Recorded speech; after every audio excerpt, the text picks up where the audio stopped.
Kamaze shuhuze abakunzi bacu dukurikirana umunsi ku munsi Mirabyo TV.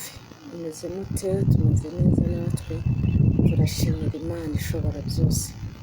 Yego,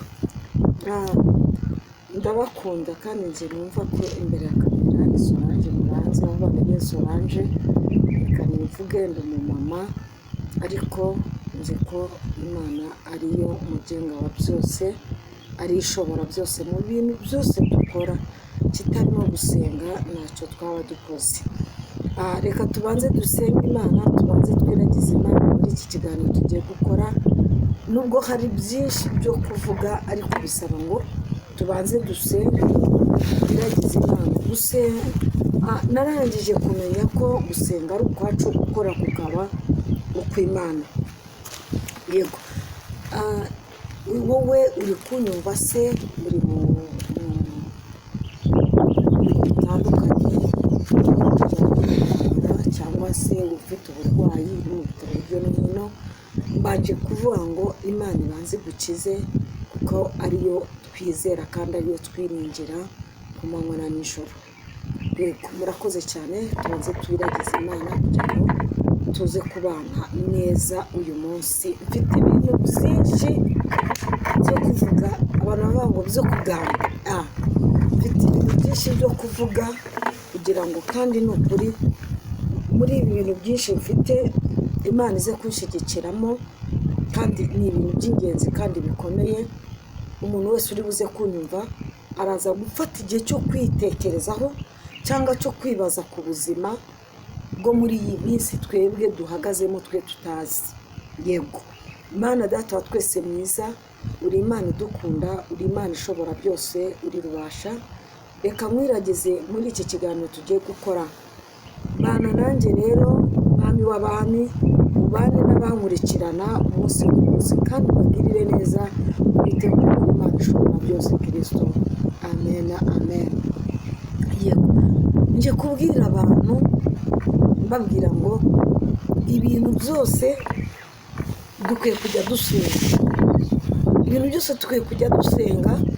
Impamvu dukwiye kujya dusenga, hari ibintu ejo nabonye numva bineye ubwoba cyane. Ndavuga ngo ese ibi bintu nimba biri kuba mu gihugu cy'u Rwanda, ese no mu bindi bihugu birimo? Ese kubera iki umuntu w'umusore, murambabarira, buriya hari umwuka twebwe tugendana nawo ariko ntitubimenye. Hari umwuka tugendana nawo, umuntu wese agira umwuka mubi agendana nawe, uretse gusenga Imana akaba ariyo yamutabara cyangwa ikamurengera. Ndavuga ngo ni umwuka umeze gute? Uze kureba byere gukomeza gutitira, kuko iyo bititiye abantu ntibabibona nk'uko bikwiye. kandi ndi gushaka ngo abantu banyumve kandi bankurikirane, bumve ikintu ushaka kuvuga. Impamvu mbivuga, tugira yaba ari karande, yaba ari ibintu wenda aho dutura iyo myuka ikahadusanga, sinabona uko nabivuga. Ariko ndabwira abantu, wese umuntu ni urugero, inshuti zanjye, bavandimwe banjye nkunda, nabo ni umuntu wiyahuye. Mu kwiyahura ngo umuntu yamwanze, ngo umukobwa yaramwanze. Ese umukobwa nimba kwanze, mu by'ukuri umukobwa nimba kwanze, icyambere uri umusore. Ku isi hari abakobwa benshi, ntabwo mu gihugu cy'u Rwanda aricyo gifite abakobwa beza gusa, oya, no mu bindi bihugu birimo abakobwa beza. Nimba abo mu Rwanda bakwanze, ntabwo wajya hakurya y'amazi, ntabwo wajya i Burundi, hari abakobwa beza, sibyo? Ubwo ngiye kuvuga mu bihugu bitandukanye, na Tanzania hari abakobwa beza ndabizi ko babamo, sinavuga ngo ntibarimo, naho barimo. Urumva, ahantu hose haba abantu beza. kubera iki uri umuntu w'umusore nimba umukobwa aramutse akwanze ugomba gufata umwanzuro wo kwiyahura. Impamvu uwo muntu afata umwanzuro wo kwiyahura, reka nyibabwire, reka mbahe gato ku kintu cyitwa urukundo. Ntabwo ngewe nta muntu wankunze ngo cyangwa mukundi, ariko njya mbibona ku bantu batandukanye, ku bantu bagiye batandukanye myiza. Nta wankunze icyo mukimenye ngo nanjye mukunde, ariko kubera ngewe ibintu mpura nabyo mbona, ntabwo ngewe nakwiyahura ngo umuntu yanyanze. Neva. Impamvu uwo musore uzi ukuntu biba byagenze. Reka mbeho mbanoshereho akantu gato, ikintu kiba cyabaye kigatuma umuntu yiyahura. Abafite ibintu aba yaramutakajeho,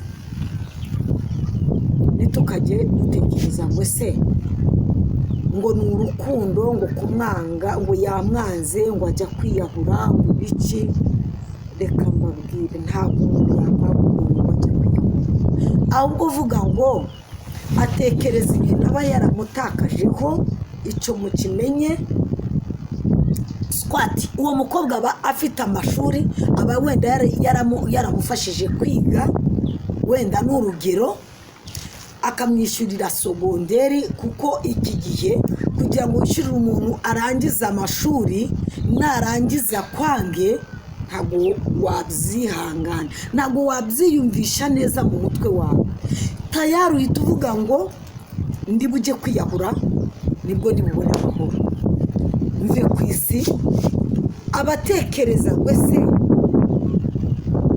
uyu muntu niba amwishyuriye amashuri akiga akarangiza, aranyanze, ari bujye gushaka undi mugabo, n'urugero, ariko niko biba bimeze. Ari bujye gushaka undi mugabo kuko njyewe nagize gute, arangije kunyanga, agira iterambere, ari nje wakoze fondasiyo y'ubuzima bwe. Ariga umva, aba yarakoze fondasiyo y'ubuzima bwe. Abakobwa mwere guhemukira abasore, kandi namwe basore mwere guhemukira abakobwa. Nimba umuntu uzi ko wamukunze, mbabarira. Njya numva ngo urukundo ruraryana, njyewe ntabwo urukundo narubayemo ngo rwinjiremo. Ntabwo nzi gukunda, ndi umukobwa, nubwo ndi umubyeyi. Njye mugabo wanjye ntabwo yashatse kuko twakundanye, twarinze dutandukana, ntazi urukundo icyo ari cyo, ngo arankunze ngo njye ndamukunze. No. Ariko nimba uzi ko urukundo rujyana, nimba uzi ko urukundo rubabaza, wa musore we wibabaza umuntu wakunze, wa mukobwa we wibabaza umuntu wakunze. Wowe umuriye amafaranga, ntabwo uriya musore wiyahuye kuva muri ataje ya Makuza yakangaye ngo ajye kumanuka hasi, ngo ajye guta hasi ubwonko. Tekereza icyo kintu, nawe gitekereze. Uri umukobwa, ese aho uri umeze uti? Nimba uzi ko akundanaga nawe, ukaba uzi ko hari ibyo yagutayeho byinshi, ntabwo uriya musore yiyahuye kuko yamukundaga birenze. No, yiyahuye kuko afite ibintu yagiye amutakazaho. Njyewe mbihagazeho neza, hari ibyo yamutakajeho byinshi birenze, bituma umwana w'umusore ubwonko bwe ajya kwiyahura. Yarangije kunywa doroge, aridoroga. Icyambere arabanza, yaba atanyweye inzoga, arabanza agafata urumogi akidoroga mu bwonko. Ubwonko bwe ajya kujya hariya hantu, ubwonko bwe bwarangije kumenya ko agiye gupfa, kumenya ko agomba kumanuka, nta kintu agomba kumva na kimwe cy'umuntu uri bumutangire. Ahubwo iri etaje irimo abadayimoni bameze bati.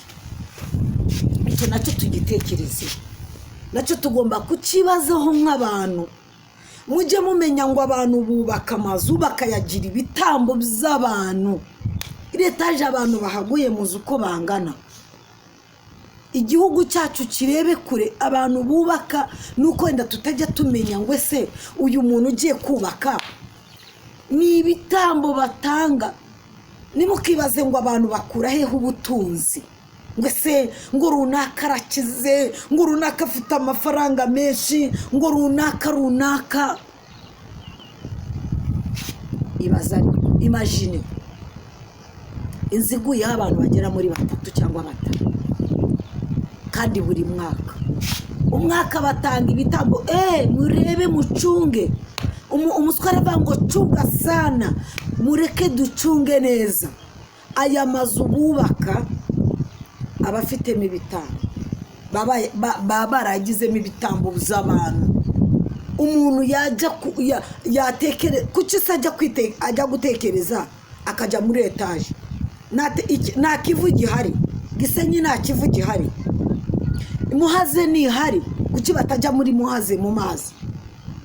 Kuki batajya ku Kibuye mu mazi se ngo bajye kwiyahura mu mazi? Kamazi yica neza. Bagatekereza kari mu manuke irataje iri yikwireshya, akayimanuka hasi ubwonko bugatakara hasi.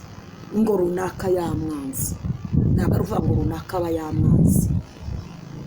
Ni ibintu umusore aba yarataye ku mukobwa, cyangwa nimba bataramutaye ku bintu ari kwiga, aba yaragize gute? Barafatanyije wenda kubaka inzu mu rugero njyewe ndi gutanga, cyangwa akamuha ubucuruzi mu rugero, akamushoraho ibintu akavuga ati nakazi ufite, genda umushingira umukorera umushinga, ukora akazi umere neza. Umwana w'umukobwa yamara gukora cyangwa yamara kunezerwa, cyangwa n'umusore babaho yamara kumunezeza, yagera aha agatajya akavuga ati njyewe mbonye undi wenda ufite amafaranga ayaruta ayarunaka, reka aba ari we nkundana nawe, wa wundi mureke. Nubwo cyane ngo bizabire ibibiri inshuti yacu ari gutakaza kubabuza abantu bakunda kubahi, ahubwo ni umutima we ahubwo utekereje byaragenze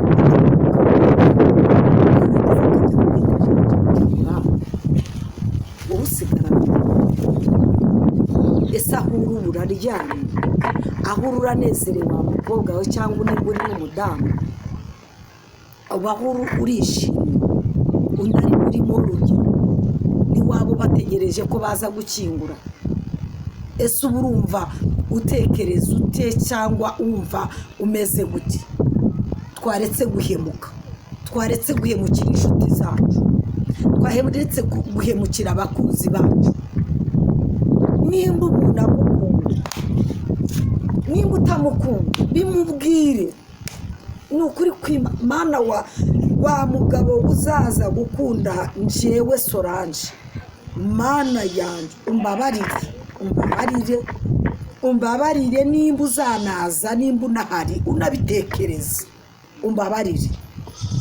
Kuko njyewe ngiye mu rukundo naba nanjye bundi bishyashya, naba mbaye nk'umwana ufite imyaka 15 kubera nta buzima. Nimba uje kunkunda umenye ko nuza kunkunda nzaba ndi gutangira bundi bishyashya. Ndakuze imyaka afite, ariko nuza kunyereka urukundo nzaba nanjye bundi bishyashya, nzagukunda nk'umwana wo muri Dorosa. Nimba uzi neza ko njyewe wambabaza, nkaba nagira kuri revo yo kujya kwiyahura, wifata umere gutya, ugira uryo uvuga ati uyu mugore ndamuretse kuko ninjya kumukunda akiyahura, natekereze ko nanasiga n'urubyaro. utarakunze ari we ndi gukunda kugira ngo umere neza uzahite wigira utya wifate nubona ko ifata utya utuze indeke igihugu cyacu kijye gipfusha abana batoya bajya kwiyahura runaka yanyanze ntabwo ari ukuvuga ngo aba yamwanze inshuti yanjye nabyo biba birimo ariko hari ibintu atekereza ibintu abakobwa mwe mbiyame nije kubahana namwe mwabagore mwe barahari abafiyemere abakeneye kuba bakongera bagashaka ndabiyamye ku kintu cyitwa urukundo rubababaza akuze kujya mu muntu yiyahure ngo umuntu yamwanze si bibabaje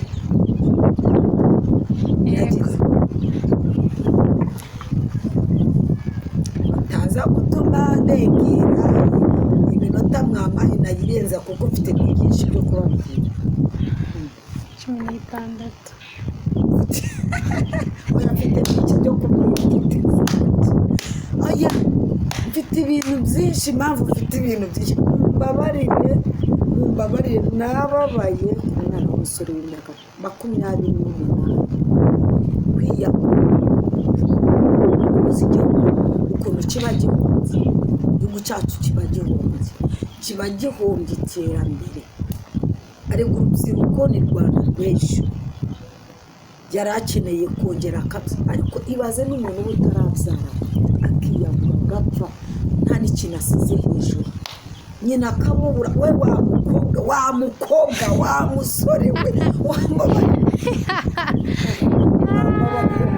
mwambabare Yesu we mbega urukundo niko rumera yego ko rubabaje mana